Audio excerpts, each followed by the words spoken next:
Welcome to the Marshall Pruitt Podcast and our Week in Sports Cars series. Graham Goodwin, Daily Sports Cars. How are you, my dear friend? It's great to be home for a short while, MP. I mean, it does feel like just about every week in the last few weeks, I've been talking to you from somewhere ridiculous across the world, back from Thailand, a week back with the family, and then, off again on what's going to be a bit of an odyssey. So our format, if you are new to the Week in Sports Cars show, I cover North American sports car racing primarily. Graham is someone who treks the globe covering international endurance racing, sports cars being his particular passion with the dailysportscar.com site. My primary client is racer.com, where my work is found.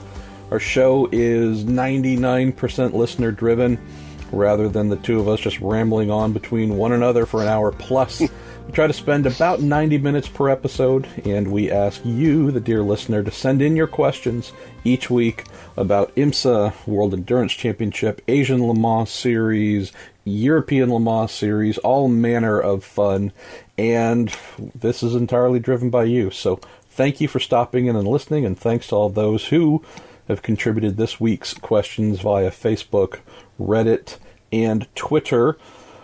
We also tend to throw a couple of items at you to start, Graham. Where should we start this week of our own little bit before we get to listener Q&A? Well, I think the first thing we probably want to start with is, am I right that we've got another backer? Oh, I love it. We do. Our friends at the Justice Brothers Automotive Chemicals and Lubricants mentioned this on the Week in IndyCar podcast yesterday, that this is probably my oldest relationship in the sport, dating back to 1986, when I was a young, not even a mechanic yet in motor racing, Graham, but a gopher, someone who was not entrusted with touching the car with a wrench or doing anything that was mechanically inclined. And our team sponsor, the little open wheel team that I was a part of, Justice Brothers, happened to be primary partner there.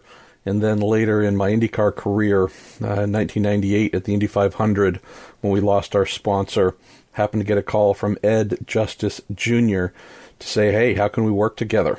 What can we do? And he and I struck a deal, and Justice Brothers came on board there. We happened to qualify second, middle of the front row for the Indy 500, and generated some good publicity for them.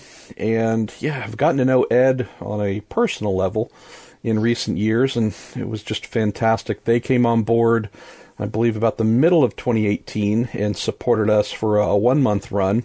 And now coming into 2019, along with our dear, dear partners at Cooper Tires that are also back for the full year, Justice Brothers have joined them. So we have both Cooper Tires and Justice Brothers as key partners for all we do here in the podcast. So that includes the Week in Sports Cars. It includes everything. So yeah, this is just, obviously it's great. Obviously it makes me and us happy.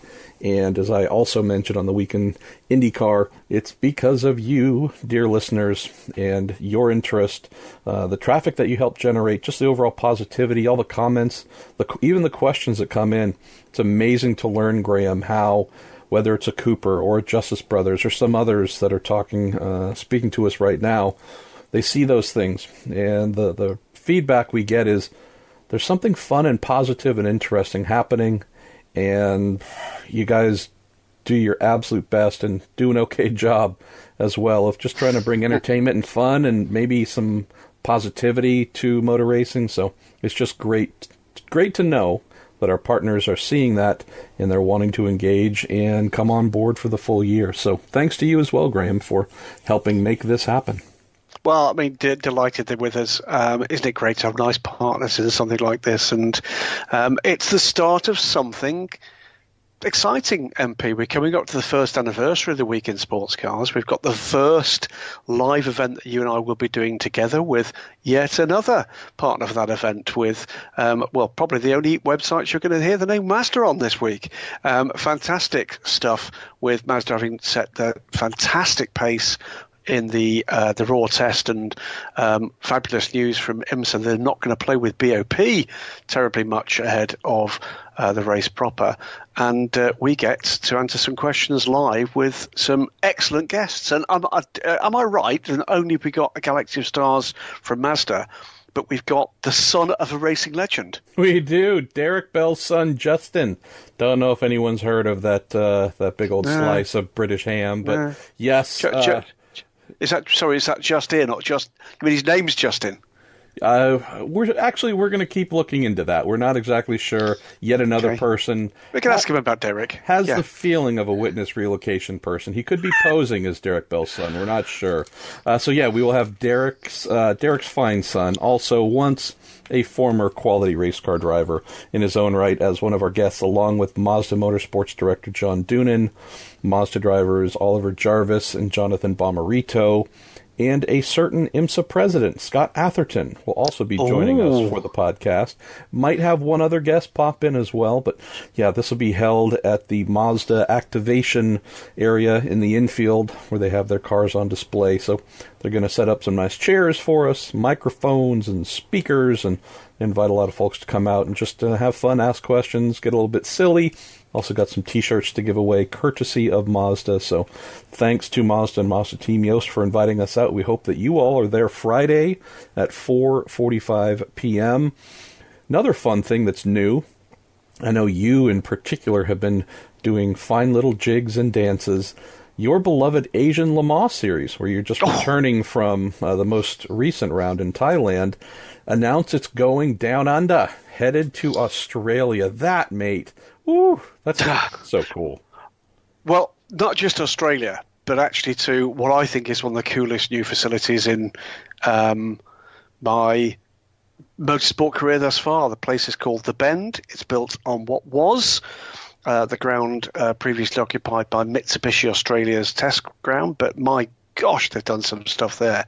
It is now second only to the Nordschleife, the Nürburgring, the longest permanent racetrack, second longest permanent racetrack on the planet, 7.77 kilometers of glorious loveliness. And yes, we'll be going there, I gather, in January 2020. So it will be the middle of next season. We've still got one more race to come in the current season of Asian Le Mans. And I got the news just, an hour or two before it was released publicly from the PR person, Jane Rowe, that looks after the Asian Le Mans series, who happens to come from Adelaide, which is the closest city to the Bend. I then had a call from a very excited Cyril Teichvalen, the managing director of LMEM Asia and the Asian Le Mans series, and he has been inundated with positivity from the industry. I think it's a massive move. It won't be an expansion to 5 races. It'll be a 4th race, so one of the existing tracks will have to fall. We wait and see exactly how that's going to pan out. I think it's not likely to be the way that most people are expecting it to work through. So but yeah, who doesn't like going racing down in Australia? I'm off there in just a couple of weekends' time. But I'm not sure there's anywhere else on the planet they could have announced that they were going to that has excited me more, other than maybe Road America, which was never going to happen. But the Asian Le Mans in Wisconsin. Honestly, that would be just awesome. But I think it's a great move, and I think it's going to be very interesting. Australian motorsport, as you and I have discussed on the show multiple times over the last 12 months, MP, of high quality, but also in common probably with Japan, high quality domestic product that has got an international following, but actually it's not very international. That most of the talent, the teams, etc., don't tend to set foot off their own island continent. And in this case, what they're going to get is a visit from an international championship. I think that is going to have an effect. I think you are going to see Australian teams and drivers stepping in, whether or not it's for a race by race or whether or not they take a bit of a teaser in to the championship as a whole. And I think once they've sampled it, I think you're going to start to see a little bit more of an international flavour to the aspirations of some of those GT teams in particular that currently occupy the Australian National Championships. I think it's frankly, honestly, the best news I've actually heard in international sports car racing for some little time. And the guys did it. I had no clue this was coming. No clue. They did it behind closed doors, kept it secret. Didn't want not even a hint while we were down in Thailand of this one. And then I got the call, as I say, a couple of hours before the press notice hit, and couldn't be more delighted. All I've got to do now is not swear on air and keep my job doing the TV for them. Well, if you're in Australia commentating, fair enough, and aren't cursing. You might be fired for being too clean. And just to close on this has been the logical expansion we've been hoping for many years. And it's the question that so many fans have asked. Hey, okay, Asian Le Mans Series, Australia is right there. I mean, and so just knowing that this is now going to become part of the calendar, you think of the rabid motor racing fandom in Australia, so heavily leaning towards GTs, tin tops, some prototypes as well. Just seems like not only a long overdue call, but something that is just a bit of a perfect fit.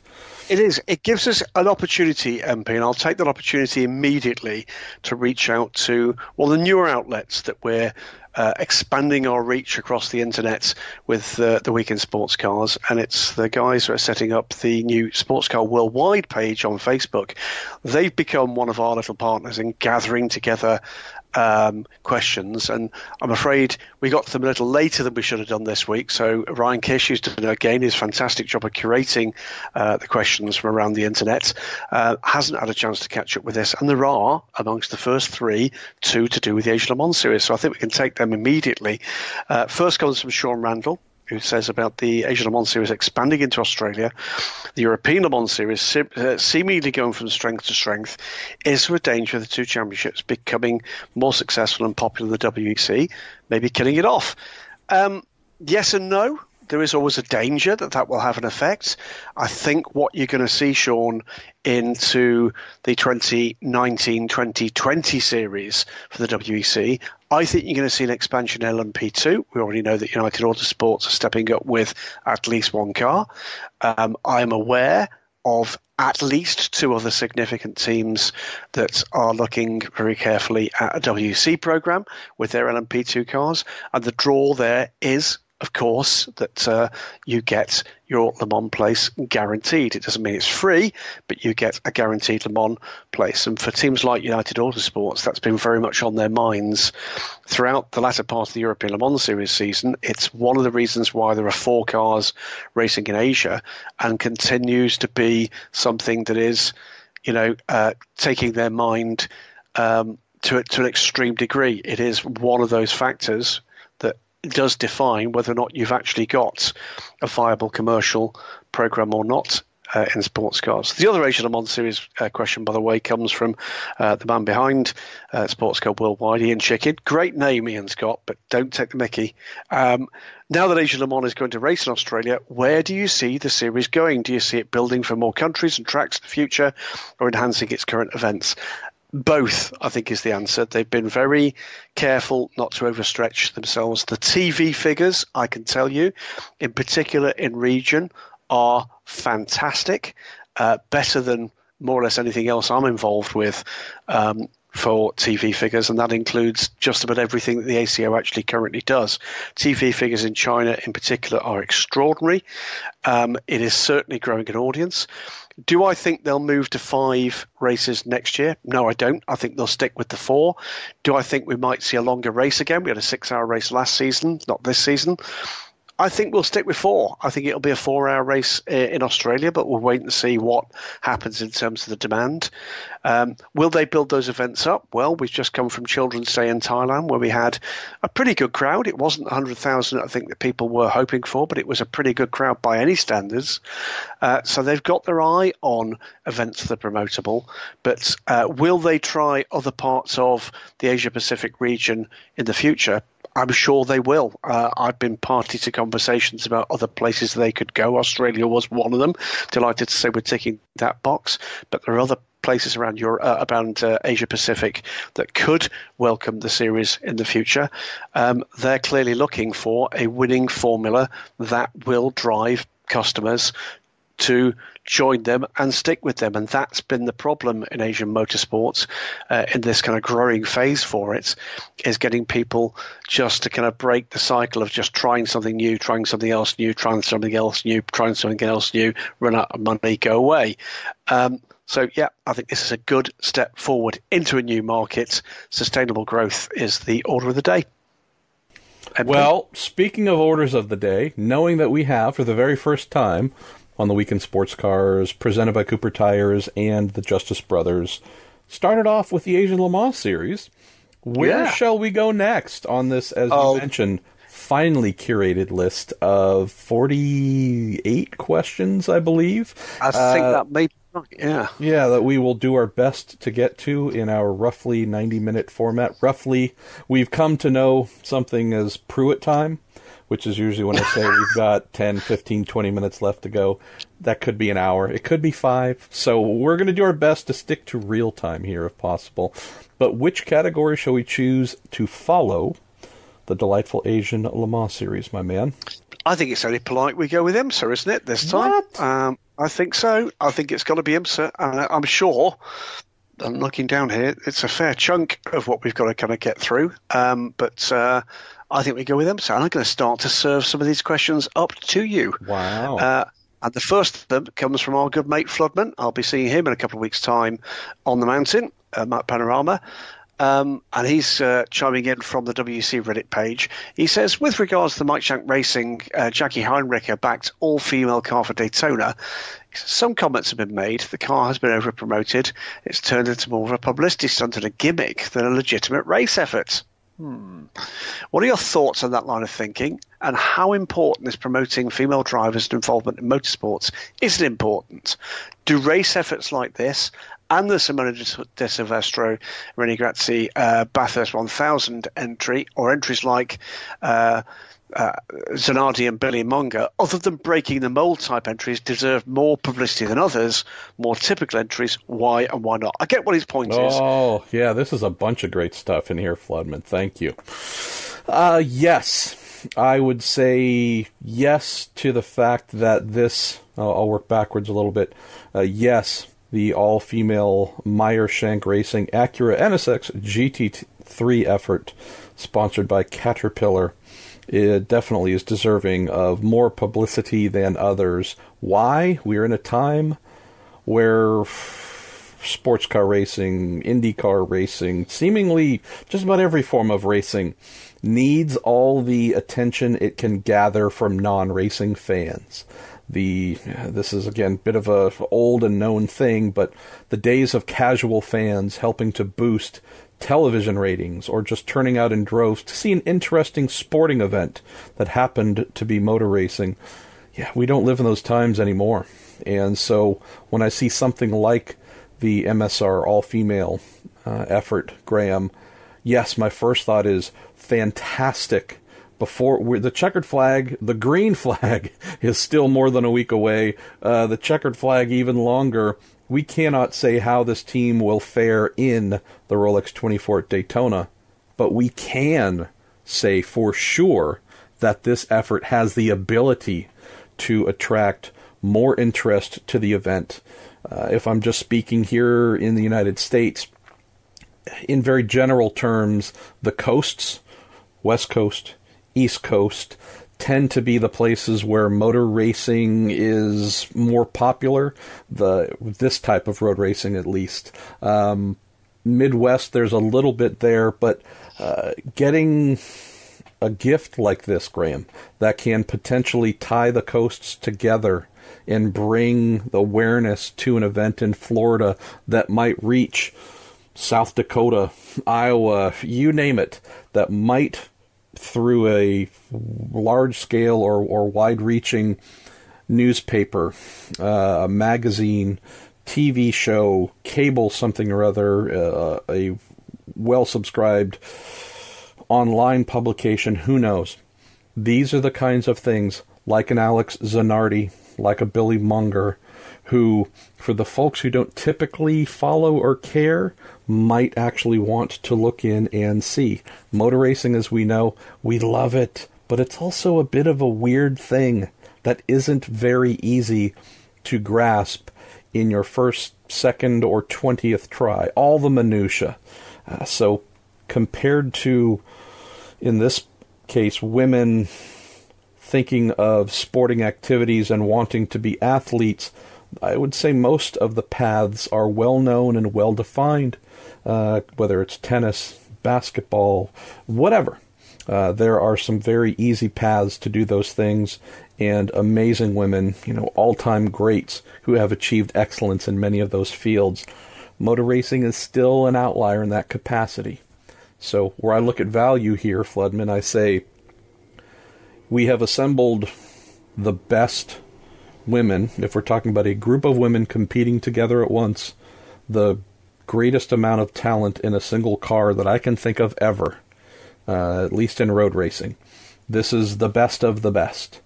And so that's one point that's inescapable. It's not just the fact that, hey, there are a bunch of women coming together to race, but these are the badasses. These are the true badasses. 3 of the 4 women racing have multiple Indy 500 starts, and not just starting and taking part in the Indy 500, but actually being competitive, doing impressive things, some with cars that were highly capable, some who might have, finished 20th, but they were in a car where, it should have finished 30th.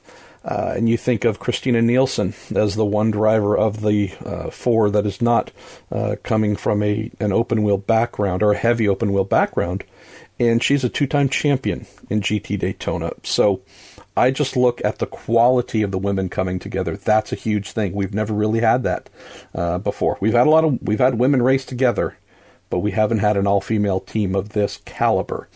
I would also say that you have the I haven't seen that done before aspect, which is often ignored, Graham, or maybe just folks aren't even aware.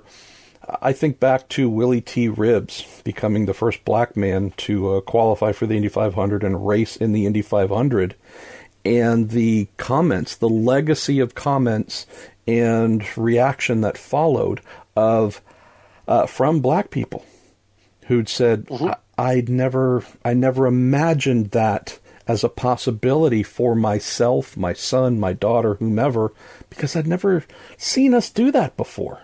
And, that failure of imagination is something that we see quite often, where you go, Tiger Woods in golf. Again, I realize I'm citing people of color, not gender-based examples, but same thing, Graham, with Tiger Woods, of little black boys and black girls, and I think a lot of people of color going, oh, okay, and he's the best in the world, amazing. This is something that, having now seen this fantastic example, hey Dad, hey Mom, can we go get me a golf club and some golf balls? I want to go in the backyard and try something that I never contemplated. So I think, Graham, the lasting importance and legacy of what this MSR team can do, the number 57 entry at Daytona, it's not today, it's not tomorrow. It is hopefully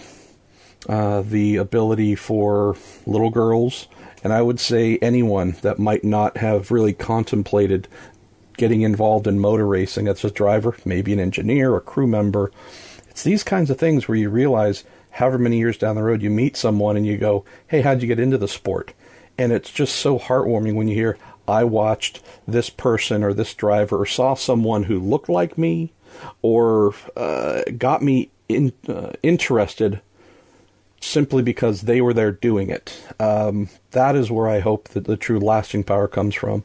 And then just coming back to the central point I mentioned in the beginning, yes, I hope that the Associated Press and the New York Times, name all the various outlets, are saying that Denmark's Christina Nielsen, Switzerland's Simona Di Silvestro, Brazil's Bia Figueiredo, and England's Catherine Legg are uniting to race and try and beat, in the 23 cars that are entered, all of the women are in one entry, right? Nah. It's not spread. It is 22 cars filled with men versus one car filled with women. That, I think, again, if we're talking about getting folks to tune in and look at an interesting angle that's beyond, hey, will Wayne Taylor Racing win its X number of, for the X number of times, or some big, fairly worn-out trope, hey, it's Corvette versus Ford. Again, we love those things, but those are inside baseball items. This is something that I hope will bring more folks to the table. It's the reality of the news market, news cycle, and I'm fully well aware, Flip, and there are those internet commenters out there that will find and criticise just about anything. No, there's nothing. I've never heard of them. No, it's astonishing. I mean, but there's nothing to criticise here and everything to admire, and the fact that it's being done on a sustainable commercial level with an international brand attaching itself to it, I just think adds further kudos to it. And by the way, in a highly competitive car with a highly competitive team, the level of motivation, I think, that gets behind it, the level of interest that gets behind it. There are lots and lots of examples in all sorts of ways where you get to break through into, as you quite rightly say, MP, that wider news marketplace. And that's what it needs, not just motorsport, because that's what we're here to talk about, what society needs. We need positive role models, probably now more than ever.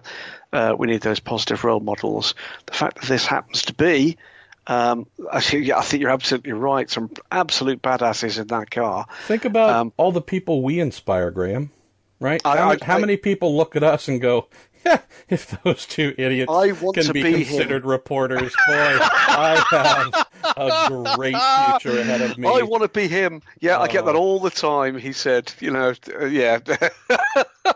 Yeah, I want to be him. Yeah. That's brilliant. Yeah, but let's put it this way. I have a 15-year-old daughter. She will be taking an interest in it. She doesn't like me to know that she takes an interest in motorsport, but she likes her cars.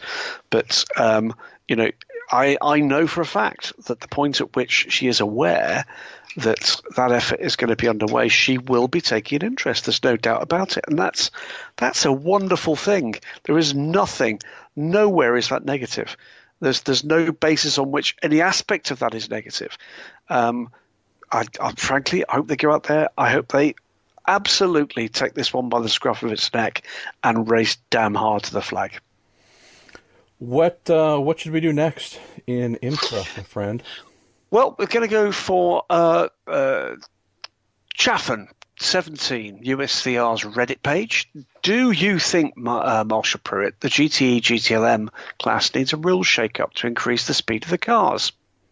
Big factories spending a lot of money to just go 2 to 3 seconds faster per lap than customer GT3 cars on a lot less budget while still having the same great racing. Is speed the thing? I do. I have all along. I believe I've mentioned it consistently, having grown up and even worked in IMSA a little bit during its glorious 1980s. And then what we also saw in the early 90s, the IMSA GTO cars were often powered by the same engines used in the monstrous, blazingly fast GTP prototypes. And speed was just crazy and nuts. Granted, those were tube frame cars, super lightweight, high horsepower, massively wide tires. They weren't aerodynamic creatures so much, but they were just missiles. And there were, times where you'd see on the banking where a big Roush Ford V8 or whatever GTO car was kind of sort of hanging with some of the big prototypes too, because of that lack of downforce and similar power. So I don't know if I think IMSA should bump up its GTLM cars to a point where the prototypes, the DPIs are having, looking in their mirrors and seeing GTLM factory guys flashing their lights for them to move out of the way. I'd love to see it, but here's what we know, and I'll just close this quickly.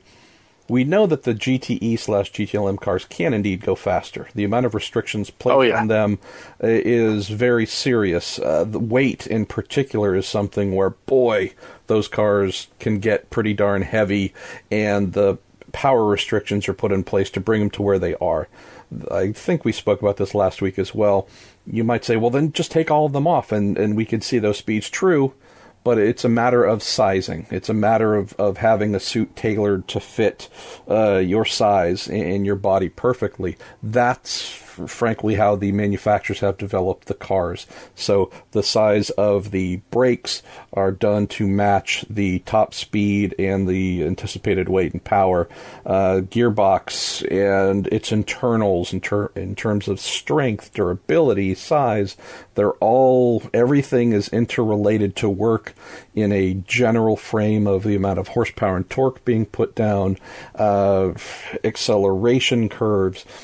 Everything about what we have now in GTE/GTLM, even though we know the cars can go much faster, has been proportioned to work at the restrictions that are in place. So if we were to get to a point where the ACO, FIA, and IMSA said, hey, let's make these factory cars go as quickly as possible or closer to that potential, it would require a lot of work, a long off-season, if not almost a year of independent development to prepare those cars for really new configurations with just about every system involved to cope with the higher top speeds, the bigger speeds needed to bring down under braking, to size things to handle the bigger power being put through them.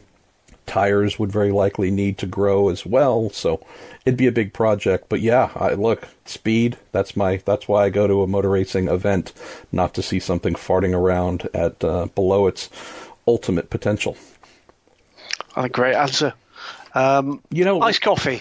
Before we get to iced coffee, let me throw this in real quick. And I realized after last week's episode, Graham, where someone asked, what are the primary methods for teams trying to, not necessarily sandbag, just blatant sandbagging, but what are some of the craftier methods that teams can use or would use to try and skirt rule makers noticing, like at the Roar, what are some of the things that teams might do to try and just fly a little bit under the radar? And I mentioned a lot of the common things after we recorded. I also realized I failed to mention the most obvious one that actually requires the least amount of work and skullduggery, and that's running overweight. And that's not necessarily adding extra ballast to the car, although you could do that, but what you'll find, one way that's pretty easy, although even this is being caught, is teams showing up with, say, if we look at the qualifying sessions done at the Roar in GTD, for example. Well, the anticipated specification of any car showing up for those, quote, qualifying sessions where the series, where IMSA was obviously looking at all the data and wanting to get a feel for these cars and their capabilities in unbridled form, something where they weren't race trim, meant to go the long, long haul in terms of conservation of resources. Give us a couple of really hard, super hard laps, show us the ultimate capability. Well, you can do that. You can do all of that, and you can pull the datas off the car and say, boy, we can tell that through the throttle traces and through just all kinds of things that these drivers are just going as hard as they can.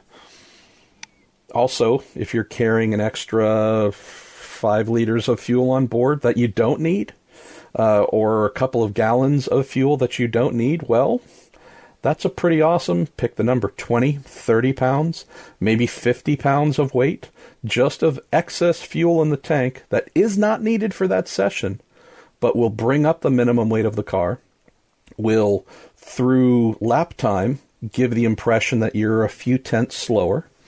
But again, through the data, the onboard data, you can look and say, yeah, it's clear you're not upshifting early, you're not, braking early, you're not soft pedaling the throttle coming out of this corner here. There's some of the methods we mentioned that can be done to try and manipulate data in a very subtle way.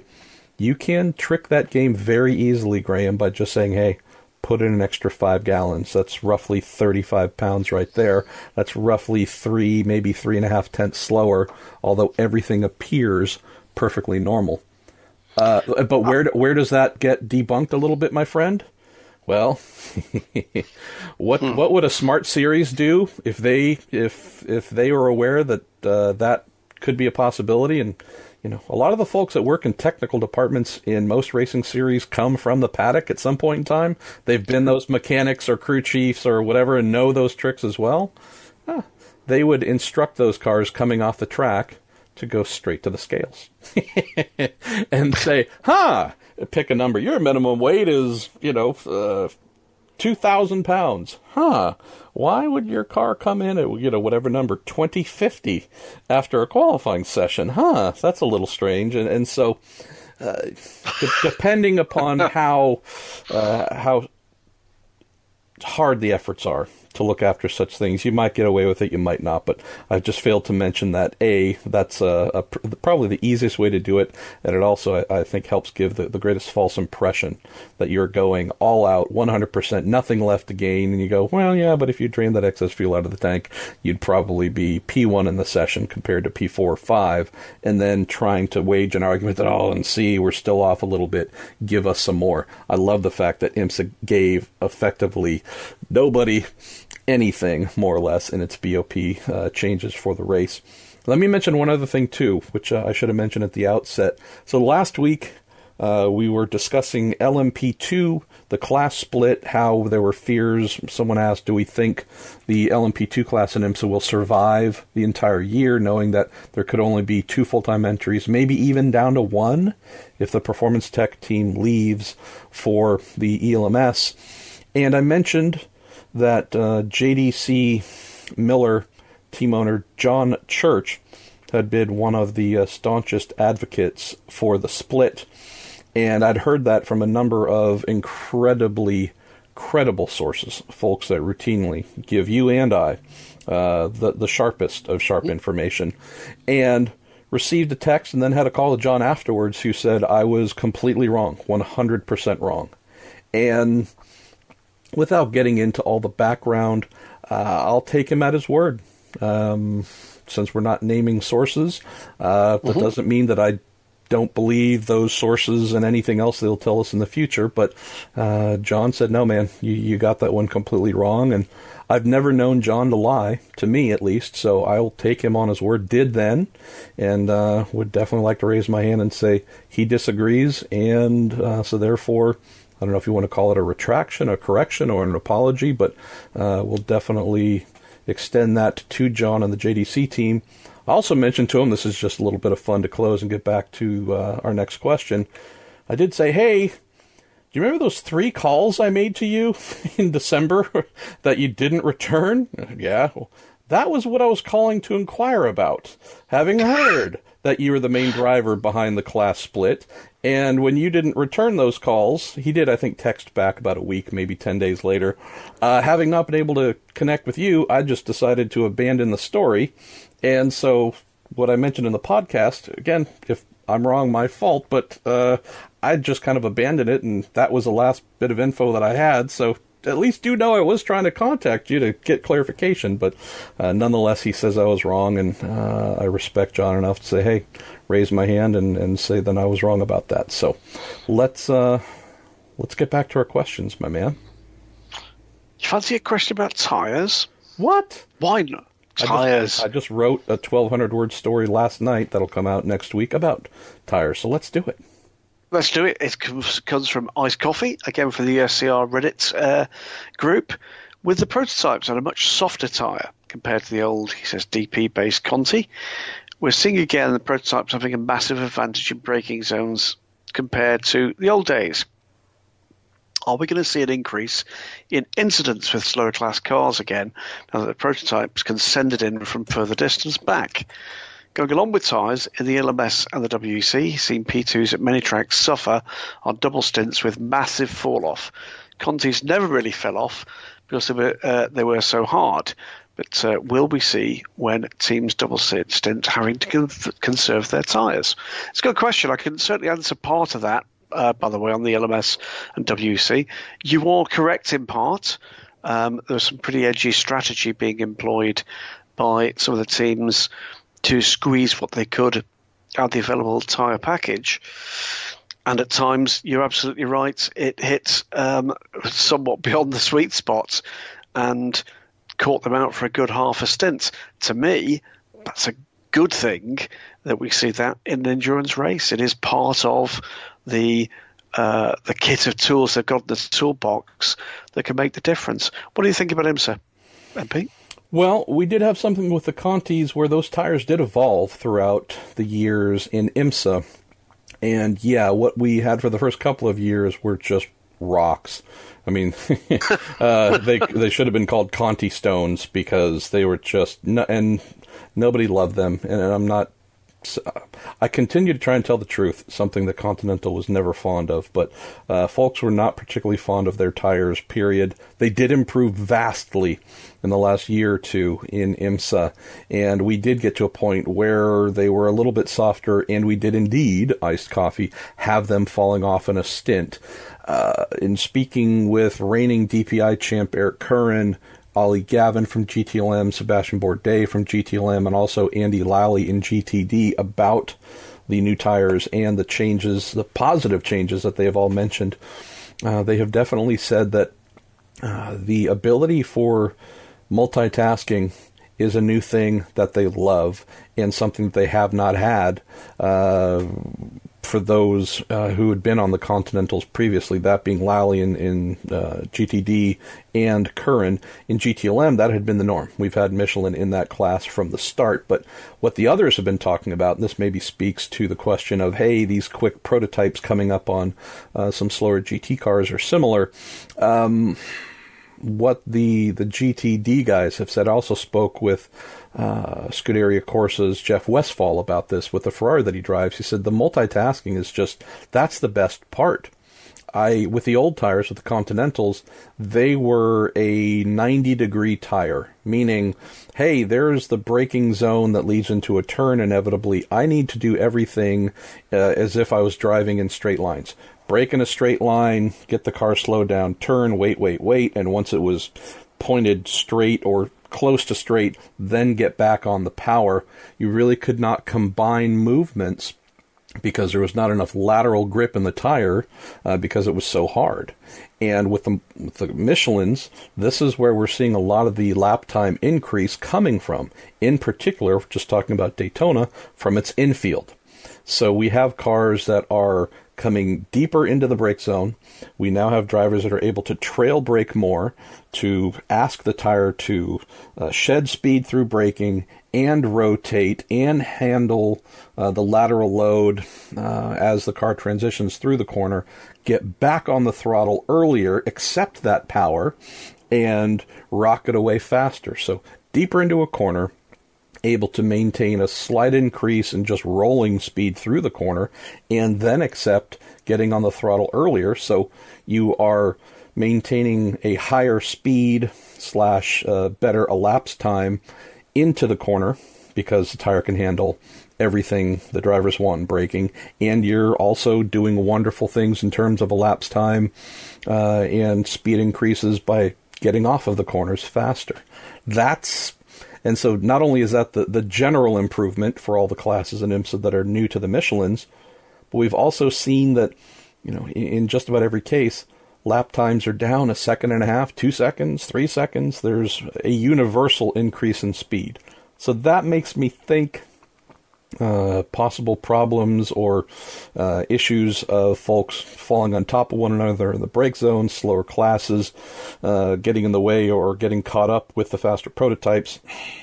Those slower classes are faster, just like the prototypes are because of these tires. So I don't anticipate much of a change. Granted, we are, 9 days away from finding out if I'm a complete idiot and I've got this completely wrong or not, or if this indeed will be okay. In fairness, MP, we know that already. Yeah. And also in the final bit about double stinting and conserving tires, there wasn't a ton of that done, at least publicly, that I can speak on and say, aha, this is all the feedback that's been given. Michelins in general have been known for offering exceptional grip over longer periods. So I would be very surprised if that was not the case again once we go racing here at Daytona. Well, let's just take our foot off the accelerator a bit with this next one. Should Power asks, Hey guys, what's your favourite IMSA 50 throwback livery thus far? And any teases at others that might not have been released yet? In an ideal world, which IMSA specific throwback livery would you like to see this year? MP, you want to have a first crack at that? I will go with the Riley Motorsports number 33 Mercedes AMG, driven by, I guess, mainly facilitated by Ben Keating, also with Jaron Bleekemolen and whatnot for the full season. But I love what they have done, most of all, Graham, with the retro Wins livery, that orange, purple, and white. And the reason that I love that, I guess more than anything else I've seen so far, is just the personal connection. That Wins livery, the Wins automotive lubricants and whatever stuff that they sold, oil, I think, and whatnot.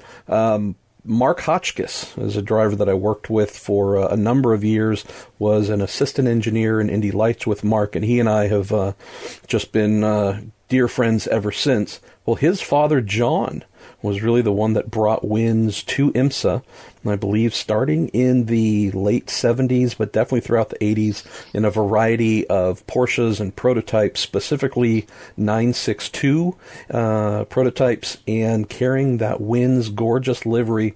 I loved it before I knew Mark and the Hotchkiss family. Have loved it even more since getting to work and getting to know them, so seeing that just brought a little flutter to my IMSA heart, Graham. God bless you, son.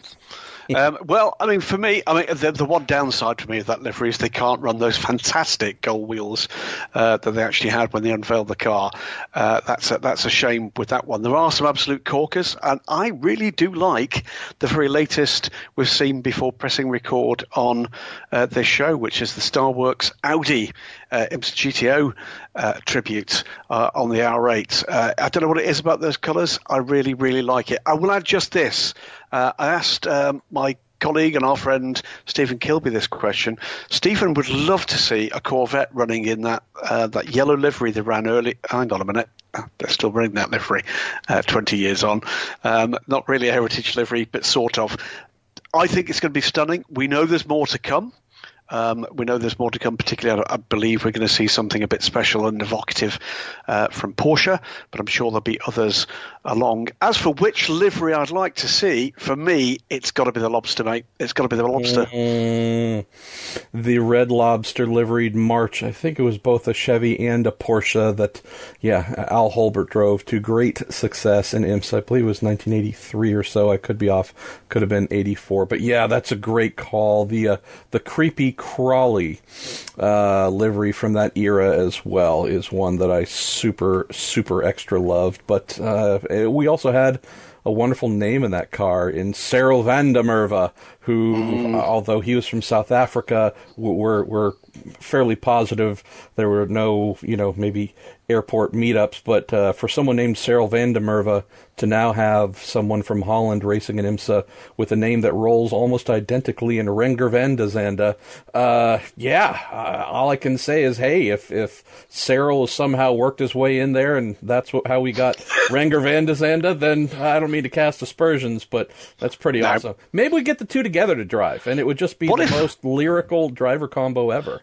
It would be fantastic. Wouldn't it be great if his mother's name, first name was Vander? That would be fantastic. Vander Zander. Yeah, right. Okie coke. To wrap it up. Lay off that. Okie dokie. Yes, bad stuff. To round off the IMSA fun and games, because boy, are we going to have a lot more of it next week. We'll meet up with you for what will be something we don't often do, which is to actually get to record the Weekend Sports Cars in the same room, as well as some of the day-by-day specials. And indeed, of course, the live show with Mazda later in the week. But to round off, a number of questions about the various bits and pieces that are beginning to eke their way out into the lower levels of the internet, about new potential names and factories coming to the DPI cohort. Nate Detweiler asks a question on that one. Where have we got Chris Alphaby asked whether or not Andretti might run something with their heavy affiliation with McLaren and their new GT4 efforts. What have we got? Henry Airbach asks about the potential for a German manufacturer to come. Right Turn Lover asks a slightly different question. Which manufacturer not yet mentioned would you like to see a DPI or a car program rather, and why? So that you want a first crack at that one? Sure. There's a couple that have been floating out there for a little while, and I guess there's we see every now and then, seemingly at least once a month, there's an article that comes out that says, hey, DPI developments, and it kind of mentions the same Ford and Hyundai options. I would say those are still the two that many of us have been tracking for quite some time. Hardly new, but definitely an ongoing area of interest. The Ford is one that we never expected Ford to have a DPI when the category launched, Graham, in 2017, simply because they were embarking on their second year of the Ford GT effort. But we knew then, initially, it had a 2-year program lifespan that was announced, so there were certainly questions around the launch of DPI to Ford of, hey, just looking a little bit down the road, do you think it could be of an interest? And got the, fairly common, yeah, we're evaluating, could, maybe, might, no guarantee, don't hold us to anything. Then the GT program got pushed out to 4 years, which is awesome, and we're now at the conclusion of that 4-year program that's about to embark, which definitely means that come 2019, unless Ford has some sort of change of heart no one has heard about of yet, these Ford GTs, at least as a factory effort, will likely be silenced in IMSA GTLM competition. So the will Ford, won't Ford do DPI topic, it's something you and I bat around on this show seemingly every week, because we do get some sort of questions on it, and you and I have heard the same on again, off again. There was a point last year, I'd even say middle of the year, where it looked like 100% moving forward, had heard that there were some question marks thrown in. The latest thing that I've heard, and I'm not much of a betting man, Graham, but I would certainly say that I would be comfortable putting money on this, is I do think we are going to indeed have Ford DPIs on the grid in 2020 in IMSA, and not just Ford DPIs, but something really cool that extends and continues this relationship between Ford and Multimatic. So, again, these are all things where you don't have to be a reporter, you don't even have to be that big of an in-depth fan to go, oh yeah, Ford works with Multimatic. Multimatic is a manufacturer of LMP2 cars / the DPI that Mazda uses. Would that be a relationship that continued stepping up from the GTs to the prototypes? So there is more that I've heard about this program that I am not yet willing to put out, and that's because I need to hold a few conversations with folks next week at Daytona. But yes, very encouraged by what I am hearing, and do anticipate there being a 5th DPI manufacturer on the grid next year. Hyundai is the other one. Hyundai is something that you've written about, I've written about, many folks have written about, I believe dating back to 2017 when the DPI formula hit finally. And, it's another one where I don't know if 2020 is the number I would look at. I would say 21, 22-ish maybe. And this isn't one that I'm willing to bet on. But I would say that with that being I would say the other key one we're looking at, have heard some interesting things about that as well that go beyond what's been published and reported so far. And hopefully, dear listener, you know that whenever possible, I want to give you 100% full information when possible. Also, as a reporter, which Graham, it's not something we can always do. So I'm comfortable in saying that there are things that intrigue me that I am continuing to pursue, but not yet at the point where actually mentioning it in print or on the podcast here would be appropriate. Beyond that, we have heard, obviously, the fluctuating interests of McLaren via Zach Brown. So hopefully one of the two of us here will catch up with him next week to see what we might learn about any movement on that front. And then we'll also see if this Russian limousine manufacturer you've written about might be on the grid next year, or in whatever year with the DPI. That's about what I'm willing to offer. Yeah.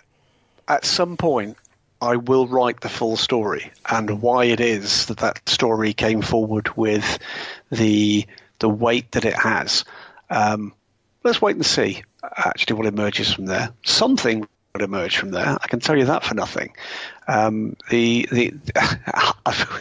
wait and see. I mean, as for manufacturers that you or I might like to see in IMSA competition in the DPI class, well, it's not a bad cohort if Ford and or Hyundai come in. There is an element where you can actually have too much of a good thing. I think this is something, again, we've discussed a number of times when you get into Formula E that have got multiple manufacturers in. It may well be an issue that Formula E starts to actually hit pretty soon, that you can only have 3 manufacturers on that podium and only one can win. And if someone's doing a much better job than anybody else, then that could start to become a problem. So you can have too much of a good thing in this kind of context.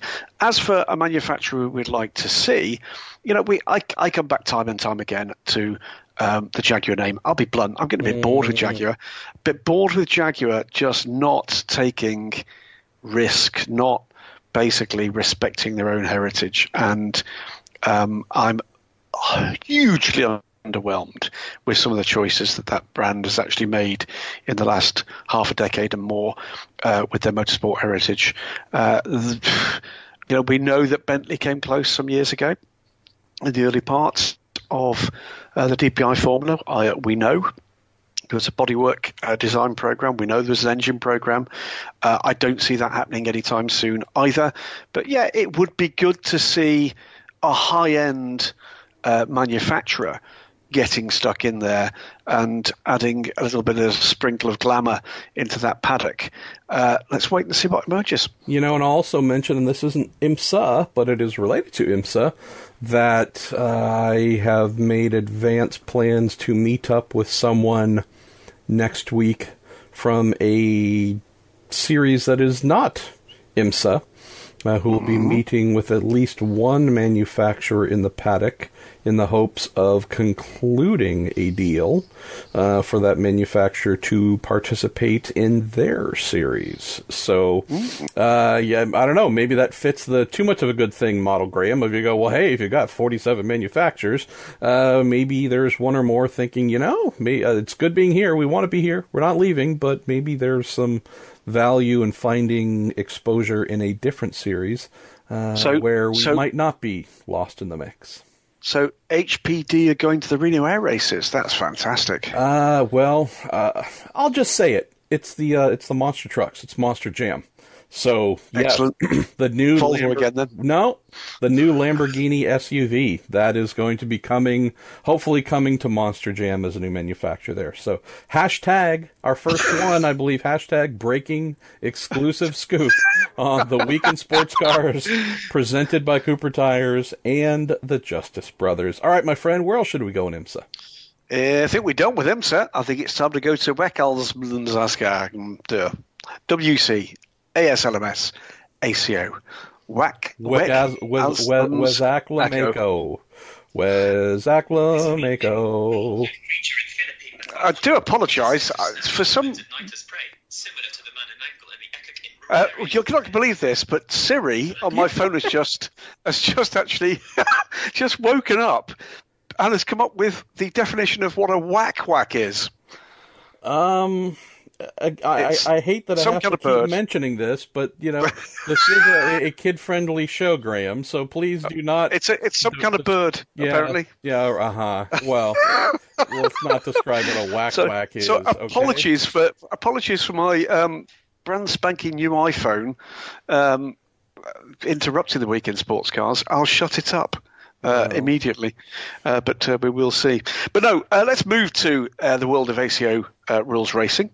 AsLM, ACO, coming Where AsLMS go? right Yes. up. All right. Let me see. Yep. Now it's my turn to quote to ax you questions, since this is your domain.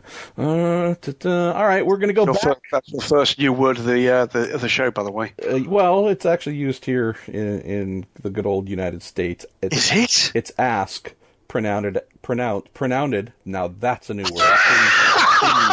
Please capture that one, dear listeners. Pronounced. Oh, dear me. Pronounced as axe, A-X-E. So, really? yes. How yes. quaint. So, how is it that I create a new word while trying to explain a new word? I love myself, man. My flaws are... I have a fine assembly of intellectual meanderings here. All right. We started the show, dear Mr. Goodwin, with AsLMS series, and yeah, we had a couple of special ones that came in that you wanted to address up front. We also have a dedicated section for that, where we have some more. So let's actually go to Real PDD via the WC Reddit group, who says, question for you, GG. Why does it seem like the AsLMS GT3 field is a bit short with only about 5 cars per race, given that the Blancpain Asia and Super GT fields have quite a healthy number of GT3 cars? What's stopping more entries in that AsLMS series class? It's a very good question. I think let's deal with the two other series separately, because they're very separate entities. We mentioned up front in that early section to do with AsLMS and that great news about them going to the Bend in 2020 in South Australia, about the nature of motorsports in the fine country of Australia. It's not dramatically different from Japan, where you've got a very healthy national motorsport scene, but that they have traditionally struggled to get those teams, those drivers, to have a more international outlook. And what you've got with Super GT, there is massive demand for Super GT places. It's hugely competitive. You've got the second Super Caillou series as well, a national Japanese series for GT and indeed for touring cars. But not seen very much of those teams coming outside the islands of Japan. For Blancpain Asia, relatively new, plug-and-play SRO products into Asia, building on at least part of what was the GT Asia skeleton that was falling apart, and some acrimony between the partners involved there. That has, in its early developments, utilised two important building blocks. One is some of the teams coming over and establishing Asian partnerships and Asian outposts. Two is, and very cleverly, the SRO organisation utilising their very strong links with the GT3 manufacturers' customer sports departments to help to launch that with their customers, because of course it's a brand new marketplace for them. It's a relatively easy transfer of products. There was already a pretty successful platform in GT Asia where someone has clearly grabbed the contact book and used that very well. Then you come to the AsLMS series, which has been around for some little while. It has to be said, operating at a pretty low level.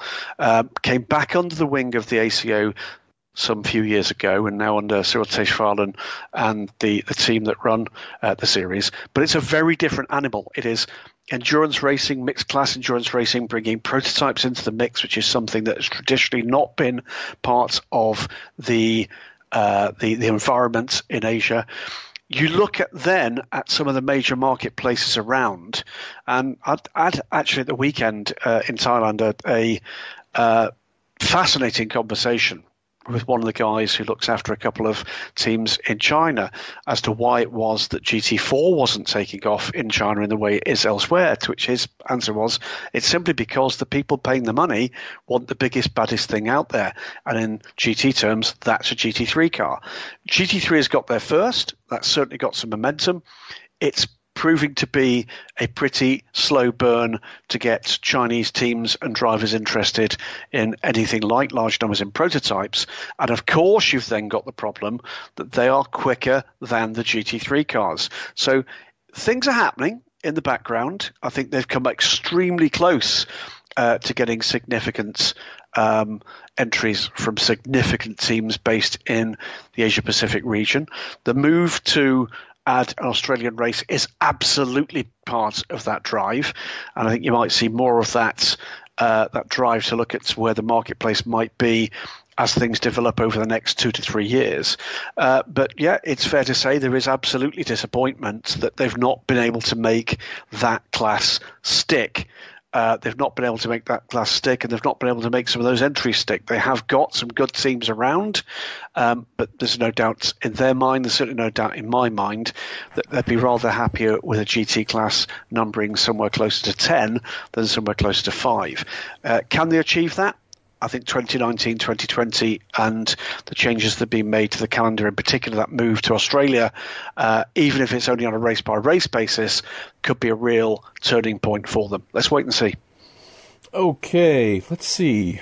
Going to jump into a number of questions, all on the topic of Brabham, their BT62 GT car meant for entry at Le Mans and also the WEC a couple of years from now in the GT Le Mans category.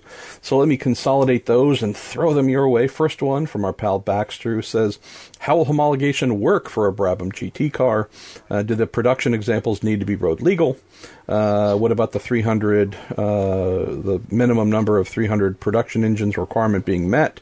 Or does an OEM selling Brabham its block count due to the higher numbers that they might be able to offer? Mr. Brian J. Smith says, considering how well the P2 program went, why should we have any faith in the Brabham GTE project?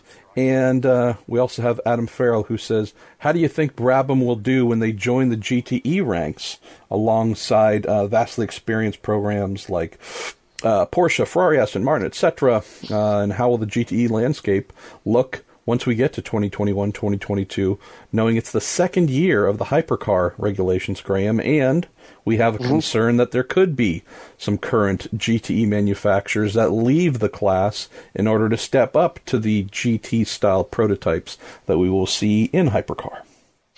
Excellent questions, and actually pulling it all together, an excellent kind of strand of discussion. Let's deal with the Project Brabham thing first. David was unlucky. I mean, I spent a lot of time with David in the days where that crowdfunding project was being drawn together.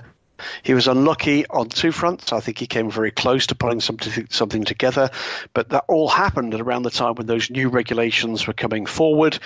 Very confused time in the marketplace, and it simply couldn't be made to stick. I am not a fan of those that point a finger and say that in some way this was shady. Absolutely was not. There was a real program behind it, which you may recall, MP, a good friend of yours and mine, one Mr. Piers Phillips was involved with as the potential team manager there at that stage.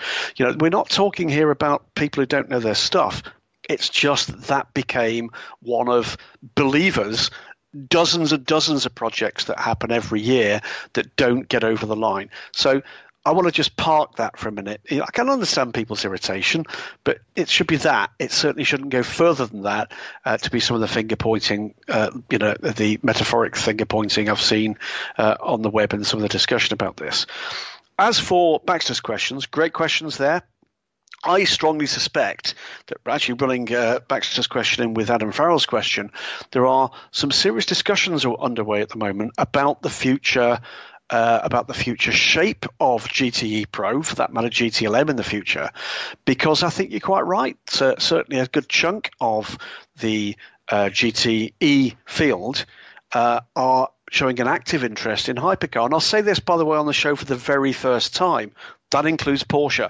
Yes, I believe Porsche are highly likely to be a significantly interested party in the early years of the hypercar formula. I think that's a thing. Let's wait and see whether or not they'll deny it. They can do that, but in terms of the discussions, they would not be telling the entire truth. They are certainly discussing the potential for being involved in hypercar. That then does have an effect on the shape of GTE, and it may well be that what are firmly established rules today might have to be looked at again to maintain the kind of level of competition, the variety of competition, etc., etc. There is another factor about GT, and I'll come to that in a moment. But as for Brabham, they'd have to be road-going cars. There's no doubt about it at all. It was another Brabham press release on this project that did say perhaps less than it could. And I think it was implying there's a second model, that it would not be the BC62 track-only car, that I think there's a second model to come, and it would be that model that would be the basis of a GTE car. They'd absolutely have to be road-going cars. For small manufacturers, I think it's 25 from memory.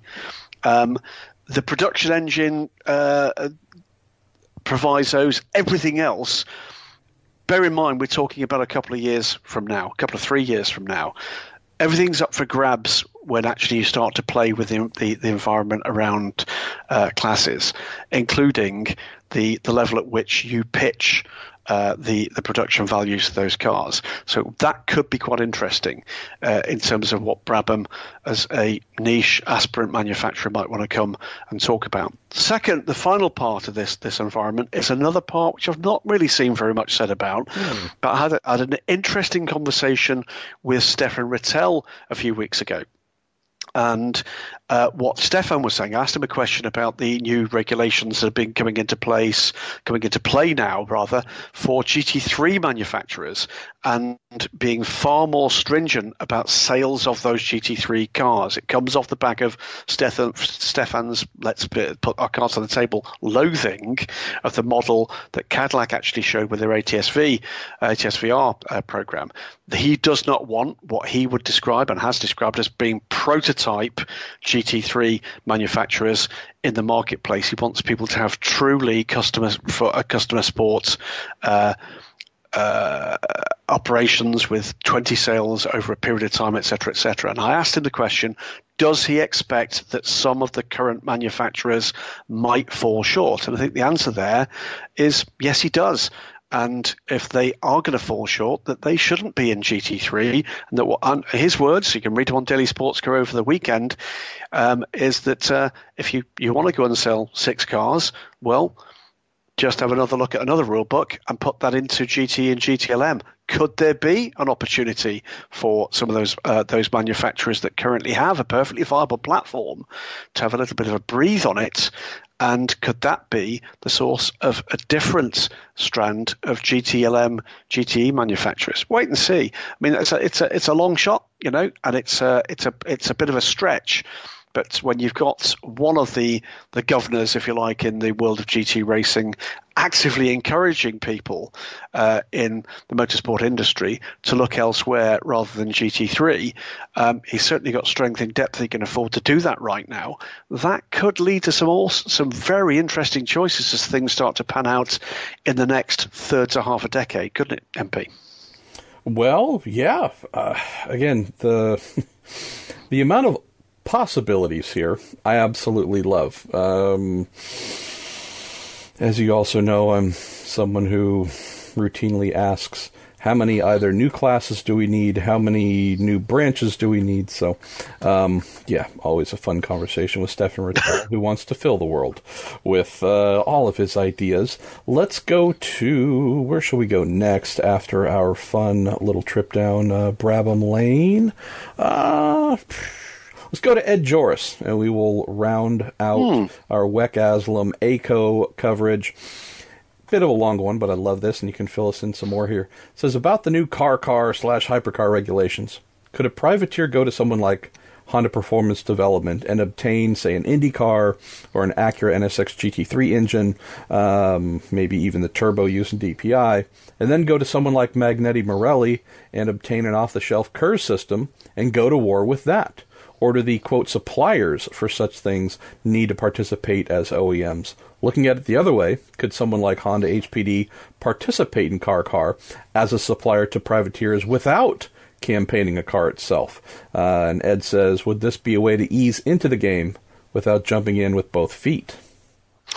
The answer is all of the above, I believe. So first and foremost, the only cap that I'm aware of, financial cap, within those new draft regulations is the cap on the commercial cost to a privateer of the KERS system.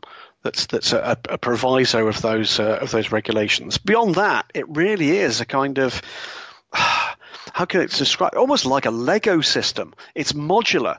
So you've got you've got to have something that actually meets the performance window, but the stringent controls on the aero to operate within a series of tightly defined parameters. There's a window of performance that you're allowed in terms of aero. You can have, frankly, any engine you want as long as it's able to meet that performance window. The same with the KERS system. I have to say, I do come into these things being questioning rather than cynical. And what I tend to do is I go to speak to smarter people than I am in that marketplace. And putting aside the cynicism of some of the debates here, when you talk to the likes of Pascal Vasselon and others of that ilk, and they tell you, actually, this is quite clever. Yes, this is a kind of interim, half-decade or so solution to what is a current problem for international sports car racing, in that it does dumb down a little the technology aspects while they move towards this kind of zero-emission potential. But what he says is, look, it does give that opportunity. If this works as it should, it does give the opportunity for new and aspirant manufacturers to come in at a sensible level of cost to go head-to-head with the established order. It also gives the opportunity for very wealthy and brave privateers to come and do the same. So there is that opportunity here. If they've got that rule set right, Pascal and the others, frankly, seem to think that they do, gives an opportunity for a sensible entry point, price point, to start getting yourself involved in the fun and games for those manufacturers, maybe as a toe in the water ahead of something technologically rather more advanced in the future. And for others, frankly, to put a plaque on the wall or on the front of their factory or on every car that might just say that they won the Le Mans 24 Hours or the World Endurance Championship. And, putting cynicism aside, it was very clear that something had to change, and something had to change very quickly. I think our good friends at the ACO and the WEC would probably now be thinking, I wish we'd come forward with this proposal maybe 2 years earlier, when it started to look a little bit frosty around the VAG area of things, and Dieselgate was looming. But we are where we are, as they say, and we're heading towards, I think, a difficult couple of years for the FIWC and their premier prototype class. But beyond that, there's some good conversations underway about some potentially extremely good programs. I'm going back again briefly to the GTE program. I'd ask listeners to consider this. If you've got 10, 12, 14 top-class prototypes in that new class, all from, really good manufacturers, and the cars are still quick, not as quick as the current cars, but quicker, for instance, than the early hybrids and the pre-hybrid cars, which is the kind of pace we're talking about. If they look good, if they race well, which is what that performance parameter is designed to promote, are we going to be that worried if GTE Pro is perhaps a step down from where it currently is, and that might be a home for some of the more aspirant professional teams and smaller manufacturers? I'm not sure we will. I think what we look forward to is potentially some great racing. Let's hope so. I believe we are ready to step into our final two categories, both general and fun. Which of the two should we go with first? It's interesting, because I've only found out yesterday that general fun is actually the head of the North Korean Armed Forces, but it's not true. But it's a good line. Let's go. Well, let's talk about actually some guy called Percy from the WEC Reddit group asks about, it's another aspect of the conversation with Stefan Rattel. You heard Siri pop into my broadcast a little earlier. Well, it was the transfer to that new iPhone that caused me some major difficulties, with all of my recorded interviews on it disappearing for better part of a month. But I finally found them, and one of them is indeed what's going to be a multi-parter with Stefan. And I did ask him about the GT2, the SRO GT2 class. Some guy called Percy says that Stefan was boasting about all these manufacturers been interested. Series, the class, its eligibility mere months away, still not had a single announcement, let alone orders being made, shipped and tested. Is the concept dead? Has it been delayed? Did he make the entire thing up in a feverish dream? What's the deal? No, you didn't. No, he didn't.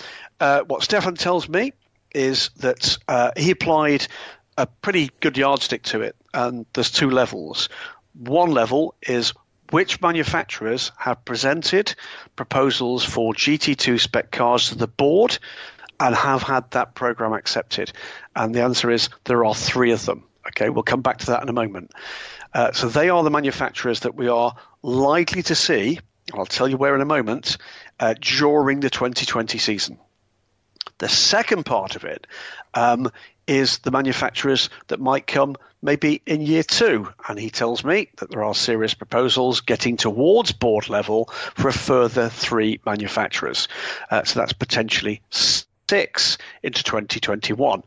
What Stefan made clear was that the GT2 cars, and if you're not clear on what those are, it's SRO took the trademark of GT2. It sits somewhere between GT3 and GT4, rather confusingly, more powerful than GT3, but far less aero. And I think he explained it quite neatly. What he said was, look, we're talking here about gentleman drivers. That's what these cars are designed for, more of that in a moment, who are not able to use the full aero ability of the GT3 cars, but love the big power. So what he's looking for is that GT2s, certainly in their emergent form, will be principally designed for the gentleman drivers, the AM class, the only AM class. The first place they'll be seen is the Blancpain GT Sports Club, which is basically for fatter, older people like me to race on the card, the support card of the Blancpain GT series. Sorry, gentlemen, I know some of you are neither fat nor old, but it's a good line again. The other place they were meant to be shown in year 1 was the British GT Championship, was being the correct moniker here because there is not space for them this year. British GT Championship grid is full for 2019. I think the next place you might see at MP might be stateside. I think there might be a place for it. And again, a little bit more in Stefan's own words on dailysportscar.com, and I'll share those thoughts on racer.com too from Stefan, that he sees there being a potentially very good marketplace in North America for these cars. Who do we expect to see? Porsche have more or less taken the wraps off the basis for their GT2 platform. I expect the other 2 likely to be Lamborghini and probably McLaren of the first 3 I believe that we're going to see announcements from. But let's wait and see whether or not that emerges in that way. If the second 2 are not in the early players, they most certainly are in that second tranche. So not dead. I think it's a reasonably smart move for him. He wants to encourage more AM class races. He certainly wants to encourage an AM class into the Blancpain Sprint Series where there currently isn't one. He feels that's a gap. And whether you like or don't like Stefan Rattel and his method of increasing GT racing around the world, can't quibble with the fact that with very few exceptions, they've tended to actually launch product into the marketplace that has proved to be extremely sustainable. Whether or not he can do that everywhere, whether Asia is going to be as sustainable, certainly looks fine at the moment. Whether or not, the replacement for Pirelli World Challenge is going to be as successful, that I think is a whole different question. Let's wait and see. We'll go to Kiwi Chris. 1709 from Reddit, who said, "Thanks for your advice from last week, lads. Much appreciated." This is a question about where to spectate and enjoy in general. At the Rolex 24, says, "I'll be sure to spend a lot of time at the second horseshoe recording those glorious car sounds." This is this question about what we are doing a week from today, the Mazda Team Yost live event in the infield at Daytona. And Kiwi Chris asks, "Do you need to sign up for anything? Book it? What do I need to do? Or can we just rock up to the Mazda tent?" You indeed, and hopefully lots of others, Chris, will just rock up. There is nothing required. It's just a walk up and enjoy type thing. It is in their little car promotional display in the infield, just behind the first horseshoe, where frankly there will be many other manufacturers also promoting their cars and inviting folks in. I don't remember the exact number.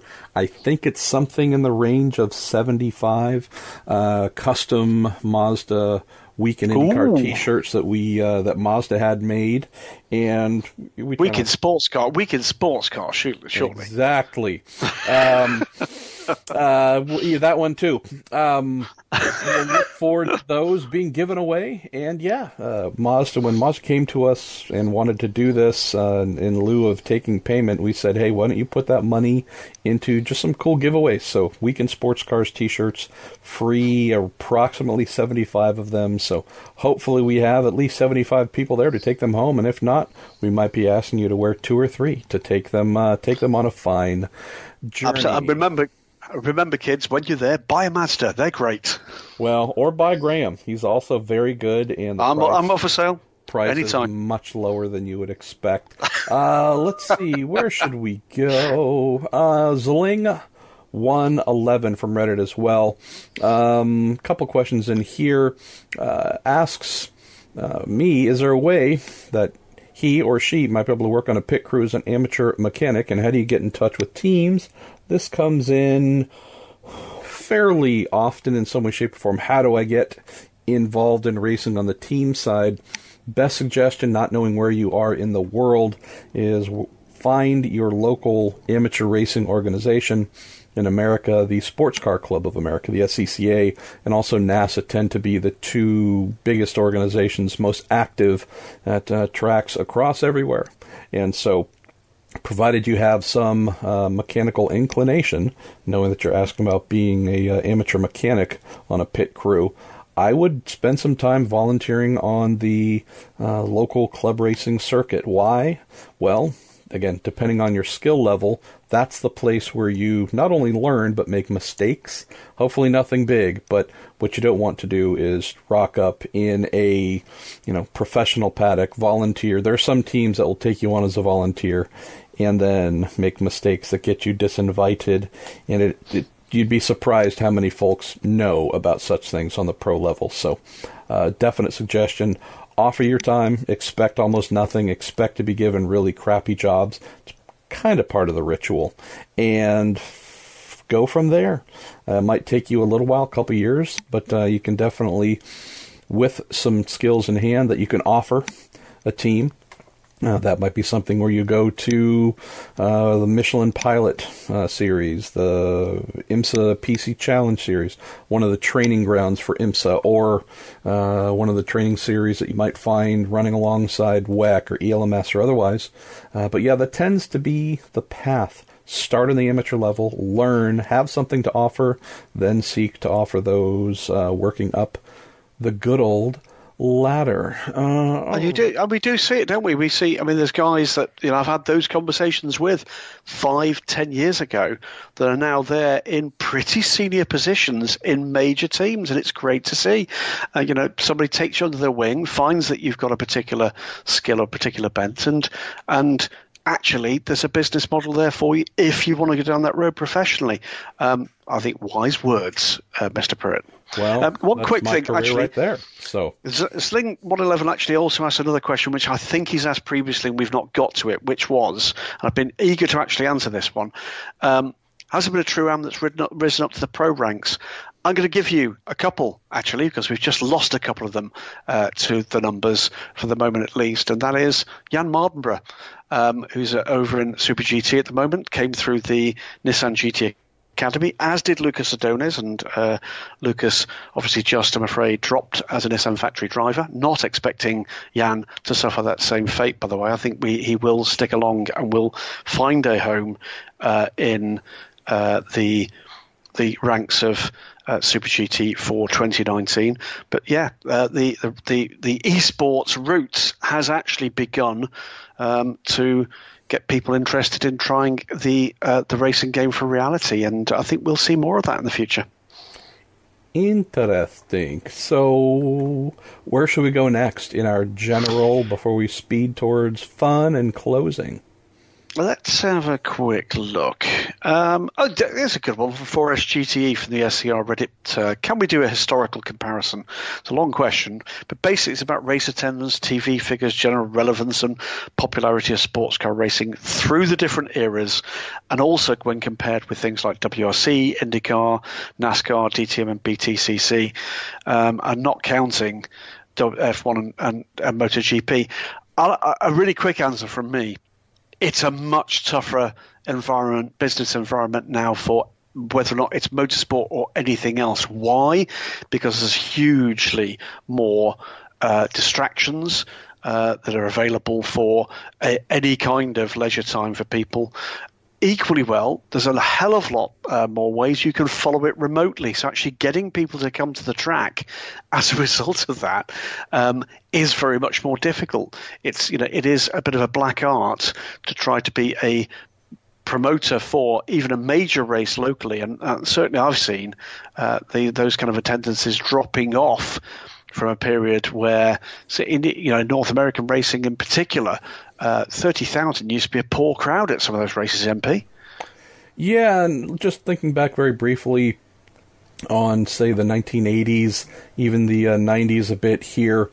I mean, through the 80s, IndyCar was the number one most beloved form of motorsport in the U.S., biggest attendance, biggest TV, biggest everything.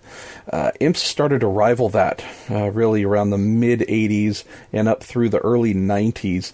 One of the things, which I think I just always want to mention and celebrate, is while street racing was by no means an invention of IMSA, at least here in North America, it took the concept to a new level and a new art, even to the point of excess, Graham, coming back to that too much of a good thing concept. I mean, there was one point where almost half of IMSA's races were on street courses. I think there were 3, 4, 5 in Florida alone. I mean, it was just everywhere. And it helped. I mean, that was a big part of their growth. Not only was the content, but they really gained a lot of yardage by saying, okay, we can go to the traditional places that fantastic. Let's do the extra step of going exactly to where people live, and it's super easy for them to enjoy what we do or get to see and hear what we do. And that, again, I think that was a big part of IMSA's growth and explosion. So there was a time where, I guess ranking-wise, we would say IMSA was right behind IndyCar. NASCAR was third in the early-ish 90s, 92, 93, 94 or so. We know that NASCAR started to really take off, overtook both series with ease. But it was pretty cool, Graham, to see that grandstand attendance in IMSA was fearsome at many tracks. Not all, though. Again, one of the great things about having been around for all this is it's easy and it's great to hear, everything was better back in the day. Nope, that's never true. There were things that were better, but the entire thing was not necessarily better. There were events that suffered for attendance. You can look at the photos and go, those grandstands aren't anything close to being full. Or, whatever visual metrics that tell you, okay, anyone painting the past with pure rosy glasses might not be telling the full truth. So I would definitely say that IMSA has seen a thing in North America where it can rival IndyCar. We even had a point, probably the coolest part, where around 92, 93, at the tracks where IndyCar and IMSA visited at separate times, mind you, we had times where the All-American Racers Eagle Mark III was setting lap times faster than IndyCar, which is phenomenal considering the IndyCar has had this roughly the same amount of power while weighing hundreds and hundreds of pounds less. So to think that prototypes were truly eclipsing just a little bit, but not a huge margin, but actually getting under qualifying records being set by Michael Andretti or whomever else, pretty amazing to think. So we've seen it happen. I'll just close super quickly with saying IMSA is not anywhere close to being back at that stage right now. But the thing that gives me so much hope, Graham, and dear listeners, is I'm starting to feel the same things from back in the 80s in IMSA and the early 90s where you go, wow, a lot of positivity. Cars are cool and getting cooler. Not as extreme, but definitely getting cool. There's just a lot of buzz around what is taking place with IMSA. And at least in year 6 of this unified ALMS and Grand Am thing that we call IMSA, it's finally starting to become a thing. The thing we hoped it would, which is growing and rising, brother. So, yeah, definite high optimism that we might see more parallels between its fine golden eras of the past and where it could go 2019 and beyond. It'd be cool, wouldn't it? It would be cool.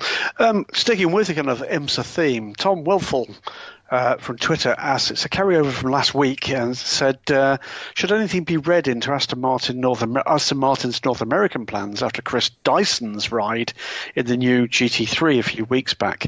Well, the answer, Tom, is no. The ride he's talking about, by the way, happened at the Gulf 12 Hours, Yas Marina Circuit in Abu Dhabi. I was there and I chat with Chris around that one. It's another of those notes that got lost and is now found again.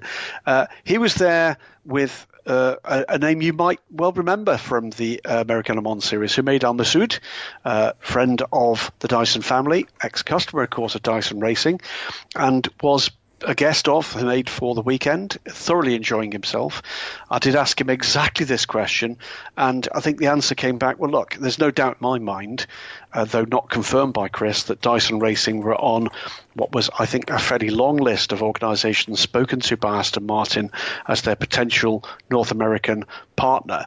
But I don't think Chris or his dad are in a hurry to be putting their hard-earned filthy lucre into GTLM Racing without some significant contribution from the factory. So exactly where we are with Aston Martin and North America, not sure.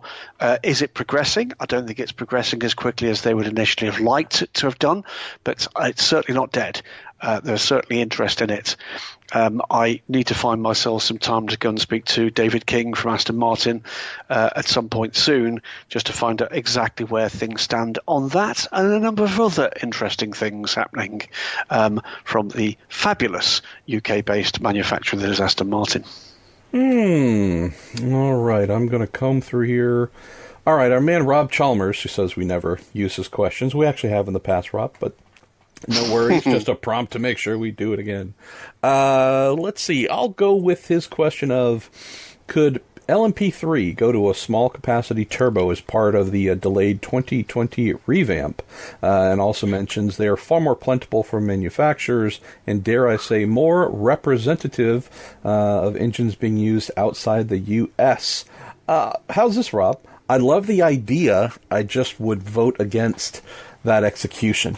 And reason being, seen some issues in smaller training series and open wheel, for example, that have said, all right, we're going to swap out the relatively trusty, powerful, and simple naturally aspirated motor for a small displacement turbo that makes the same amount of power. Anytime you have small, a need to make a lot of power and a lot of heat in a training vehicle, even like LMP3, just the possibilities for problems tend to grow massively. So for me, at least, hashtag me personally, I would say that if I am the one, if they ask me, hey, Pruitt, what should we do? I would say, nope, stick with that unbadged Nissan V8. Or if there's another manufacturer that wants to put a high-power V6 or V8 in there, then go with that. If I'm running a team, knowing, Graham, that it is a spec class, although there are multiple chassis options, most things are meant to be locked down to keep costs under control and just truly make it a training and education category for both drivers, mechanics, crew, and such. I do not want to have to be concerned about whether my turbo engine is melting, failing, falling apart, doing all kinds of things that have plagued other training series that have gone that route. So, for the sake of simplicity and costs, sticking with a naturally aspirated V8 makes far too much sense to me. So, great idea, Rob. I just wouldn't call for it in this example. Well, I can add a little bit of detail, and they won't be. I can't tell you exactly what the solution is going to be in the engine compartment, other than the fact that it's unlikely to be continuation with what they've got. We are expecting pretty soon the advanced draft of those regulations to be unveiled. I can tell you broadly what will be involved. It's certainly with the 4 manufacturers that have already been selected, which are Norma, Ligier, Ades, and Ginetta again. That we will be seeing some significant safety enhancements to the cars with Xylon inserts in the sides of the tub, with the opening bar, basically a head restraint, shoulder restraints across the center of the cockpit. That is possibly the most pricey bit of the new package. Some aero upgrades, therefore bodywork changes, and you're absolutely right. There will be a powertrain change too. The engine will change, as will certainly the configuration, if not the actual gearbox change from that standard powertrain. And we are expecting those cars to race, I would have thought, as early as 2020. Okay, let's see. I'm just going to try and pick one or two more here, knowing that we are, the 90-minute show that using crew time never runs over. Let's see. Alex Eichmiller says, do teams bring in extra crew members for Daytona and other 24-hour races, or is each person expected to be on for the entire race? We don't often, Alex, get rotations. All right, you do 8 hours, I'll do 8, or something like that. There will often be a slight over-provisioning of crew members, though, so that not only do you want more hands on deck, but if a crash happens, a problem happens, it's not a bad thing to have an extra mechanic or two there. What we'll see with some of the teams that work in multiple championships, it's not unfamiliar for the Rahal, Letterman, Lanigan team that runs BMW's GTE effort to drag over a couple of extra folks that are part of its IndyCar program. Chip Ganassi Racing's one of them.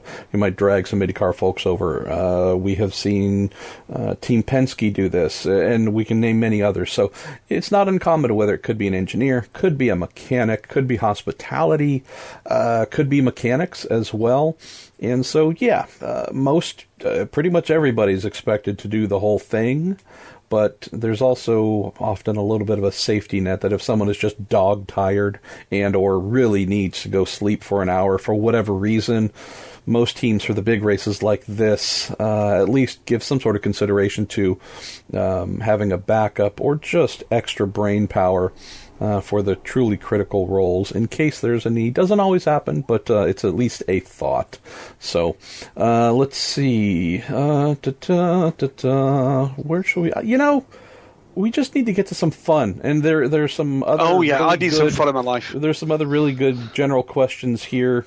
Again, send them in again if we didn't get to yours or any other questions.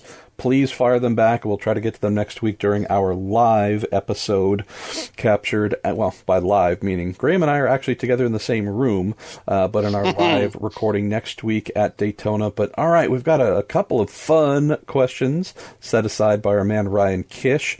Where shall we start that to wind down, my brother? Let's go with the fabulously named Smoking Puppy 841 from Twitter.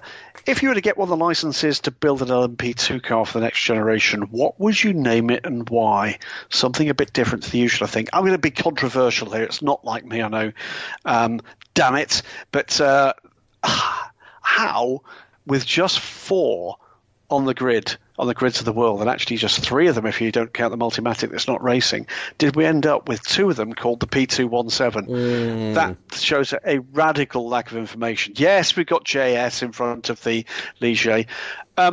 Yeah, I think we would have to break the mold. I mean, whether or not, for me, those that know me well will know I'm a cheeky little sod, is what it comes down to. And I do like to just make the odd ripple and see where that takes us. Whether or not it's the Goodwin Pruitt BDSM or whether or not it's the Pruitt Goodwin FRT, I don't know. It would be something that actually would just raise a smile and a giggle. That's what I like. I like a little bit of fun with my motorsport, MP. Okay. What would I... No, hey, look, there's no commentary on that. I will just let it stand. I do like the FRT. Let's see, the A series of the FRT, sorry. Let's see.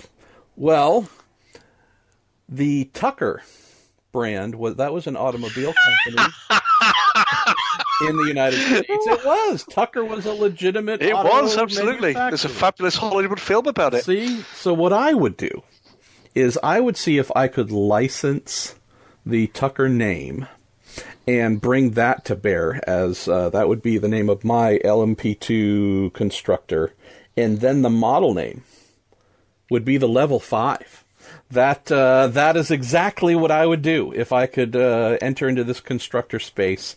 The Tucker Level 5 LMP2. I think that would be a glorious, or no, the 1.2. That's what it would be. The Tucker Level 5 1.2 in honor of the $1.2 billion fine levied upon Scott Tucker by our... You could get you could get Stefan very Mucker. Nice, right? What about Stefan Mucker as a driver? Stefan Mucker in the Tucker. That would be just genius. Oh, Lord, yes. And then I think we would obviously have to do a road car version of it called something along the lines of the Tucker Level 5 Bushu edition. That is actually, it's not something meant for people to purchase and drive. It would just be a car that we place somewhere in the parking lot, the driver's parking lot at Daytona and other endurance races, where they just stove into it and thoroughly destroy with their rental cars as retribution for their hatred for all the times we've had to race against dear Christophe Bouchou and all the times he's stoved them off the track, hit them, or caused some sort of heart attack on their behalf. So that's my call. And maybe we need to submit that. Maybe we need to just put that out in the planet here. We plan to become a constructor. Marshall Pruitt's Tucker Level 5 1.2 LMP2. I can't find any flaws in the business plan whatsoever, other than selling vehicles or just starting off with self-shame. Those are considerations. I think what will happen with that, you'll start with actually quite some reasonable interest, but then the interest gets completely out of control towards the end. It does. A lot of security around those cars, too. We'd have to hire a lot of security around those cars. All right. Boy, I tell you, that's the thing. This thing just crashes and burns towards the end of every episode, and that's the most fun for me. A little bit of more off-topic, Graham, than fun, but who knows? This comes in from Tom Bender via Facebook. Says, always love to see the Australian supercar drivers doing a great job of the Bathurst 12-hour race. They have so many great drivers, and it's sad that we don't see them really as often racing outside of Australia. So my question is, if you could pick one of those supercar drivers, who do you think has the most potential to be a global GT racing star? You're absolutely right, Tom. We don't see enough of them. We've talked time and again about Craig Lowndes, and I hope Lowndesy is going to be seen on the world scene. Now he's finished his full-time VX Supercars career. We have seen a couple of them. One of the ones that I love to watch racing, and I think when he's on form out of the car is pretty good fun as well. Shane van Gisbergen, exciting driver.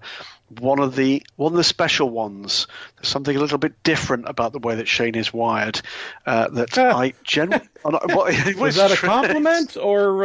It's very much a compliment. Okay. It's very much in the kind of the ilk of Thomas Enger, where there's a flaw.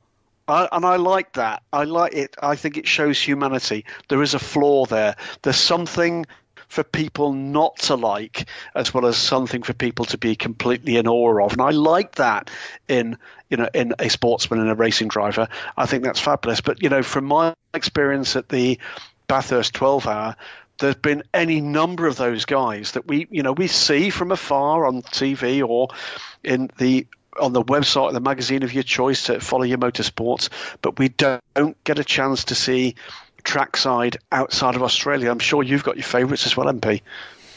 I would say, and this might be super obvious due to his grand success, but I would say Jamie Whincup.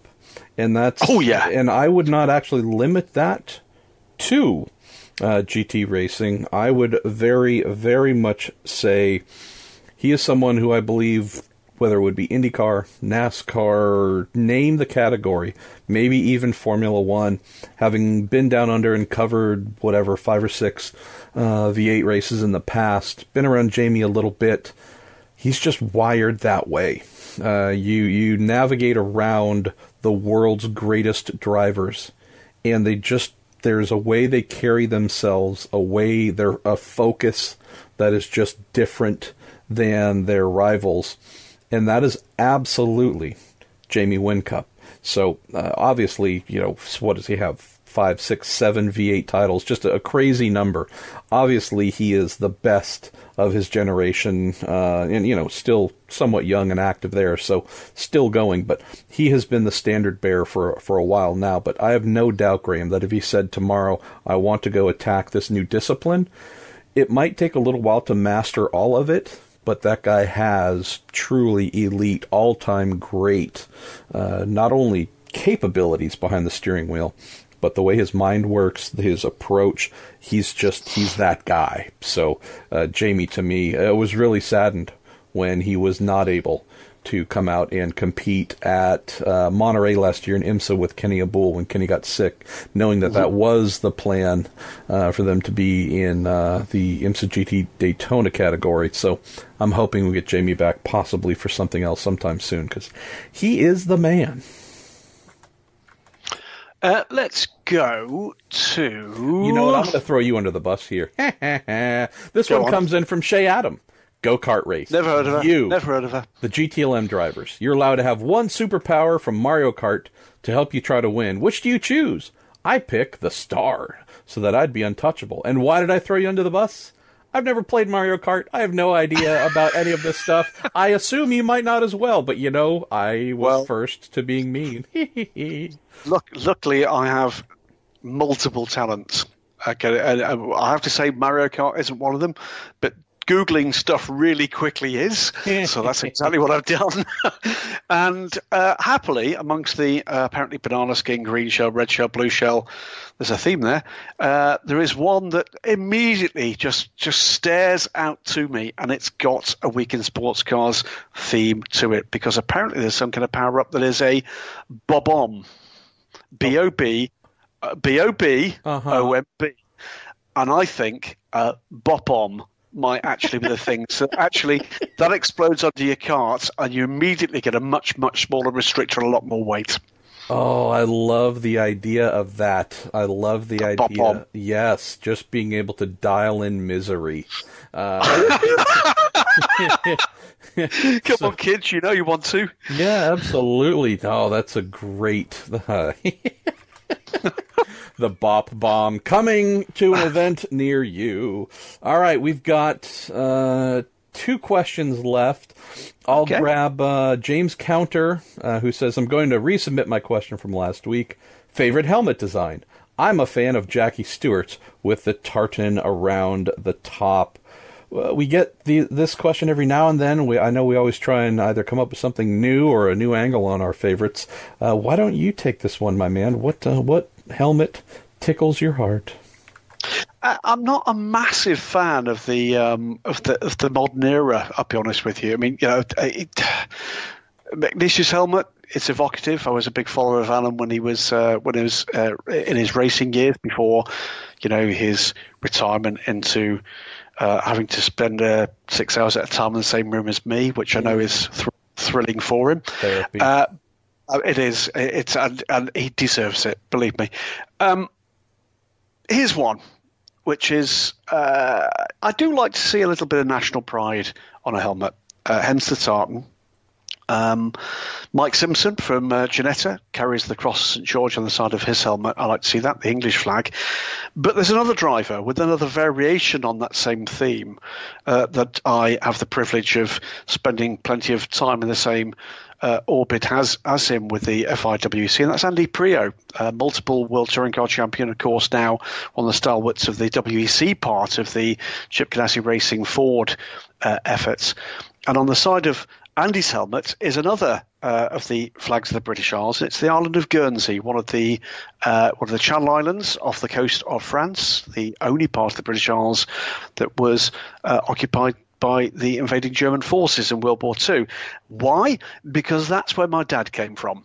Dad no longer with us, but proud Guernseyman. I've never been. I need to do that at some point.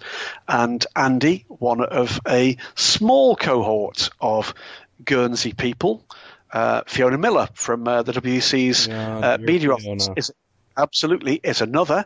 But it's just every time I see that helmet, it just gives me a moment, and I remember my dad. So thanks for that, Andy. And yeah, that would be mine, and that's the reason why. And let's go to our final question. Comes in from Tim Same. Tim. This one is yours. No, I should throw it at you just because I know this is so far outside your scope of interest.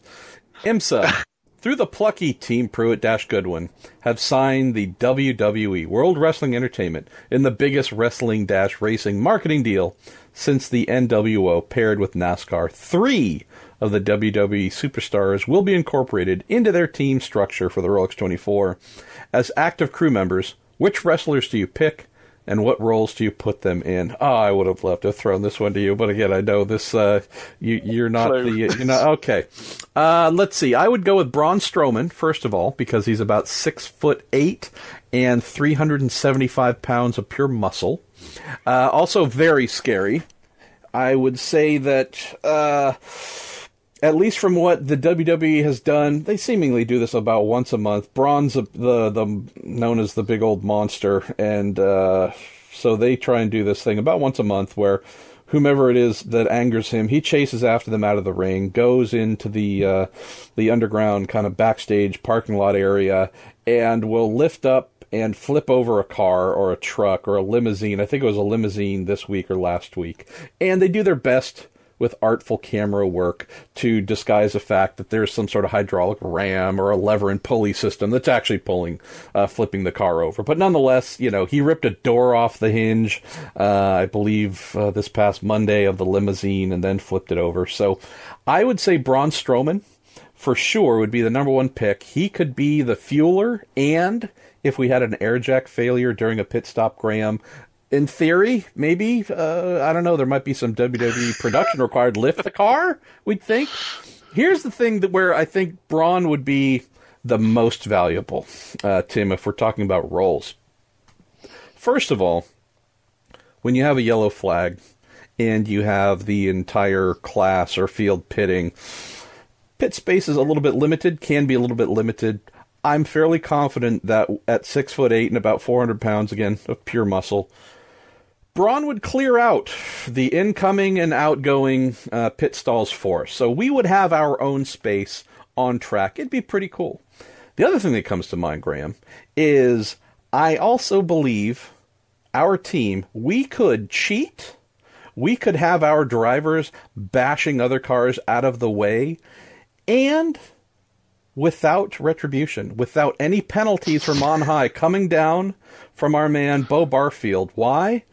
If we did get that call, we did get that SMS text on pit lane, I would just kind of point up to where Bo happens to be in race control and then point at Braun Strowman and try and connect the dots that you make the call, the monster among men is coming to visit you to give you those hands. So I think we could be the worst, meanest team ever, and Braun would kind of make sure that we could do it because there's not a single person that would want to mess with him. I would say, let's see, of the other two, one of the best names in the world, nicknames, CrossFit Jesus, a.k.a. Seth... No. Right? A.k.a. Seth Rollins. I love me some Seth Rollins. He can be a heel, he can be a baby face, he can be a D-bag, he can be all kinds of things. He's a heck of an in-ring performer. I know that just on pit lane we would have so much fun. That guy's just a ball of character. And finally, I'd probably go, Tim, with Charlotte Flair, who might be the greatest and or most capable athlete on the entire WWE roster, daughter of the great Ric Flair.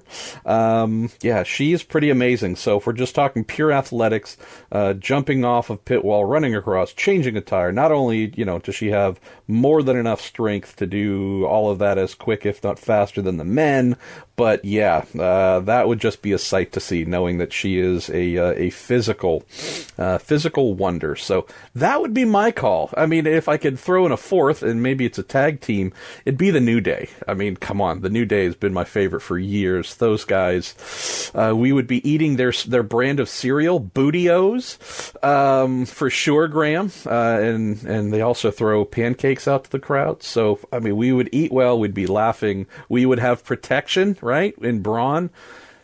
Brother, we got to make this happen. This would be the best one-off, never to happen again, because IMSA would ban us, we would be sued, police would gather us the minute we drove out of the facility. I mean, trust me, this could never happen twice. But the Team Pruitt Goodwin WWE link up at the Rolex 24, I mean, it's kind of the best thing, right? Yeah, and then, I'm just trying to add to this because we need to really think full circle here.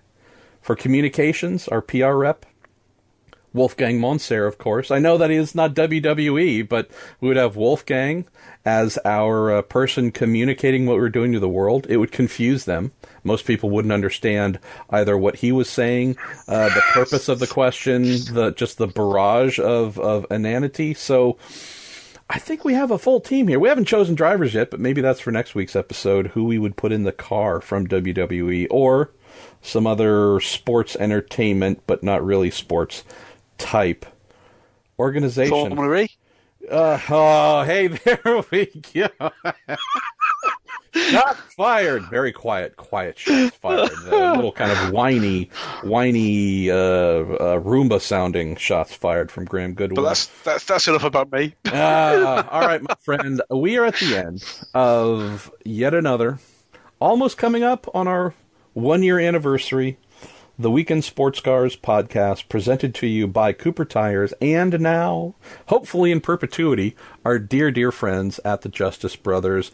Look forward to seeing you next week. We are going to have a lot of fun. We're going to have really strong troops as well. Yourself, Stephen Kilby, Ryan Kish from DSC. I'll be there with JJ O'Malley, my pal Chris Medland, Racers Formula One reporter as well. So, not only will we have a gang of our own in one quarter of the media center, but, I think we kind of troll the rest of the people there and just show them who's in charge. That we might go old WWE on their asses. Look at that. Look at that. All right, Graham, take us home, brother. Well, guys, we will actually be able to physically see you.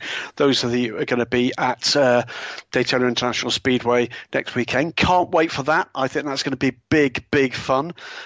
We'll have, I know, another regular Weekend Sports Cars uploaded during Daytona week. And I think I'm right, MP, you're planning to do a day at Daytona short form piece every day with you and I and anybody else we can kind of pull into the orbit through the week as well.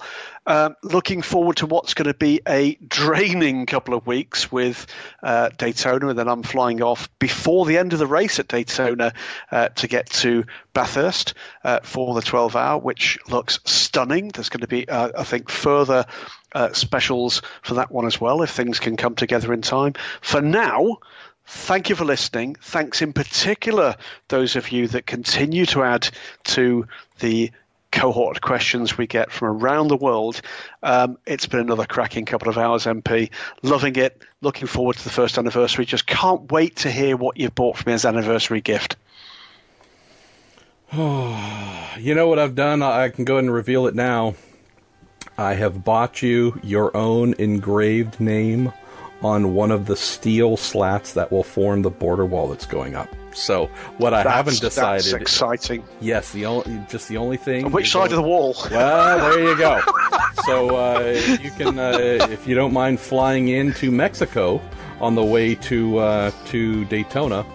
Well, remember they're paying for it. Yeah, we'll be able to see the engraving there, my friend. All right, we should stop now before others force us to stop, and we will speak to you next week from Daytona.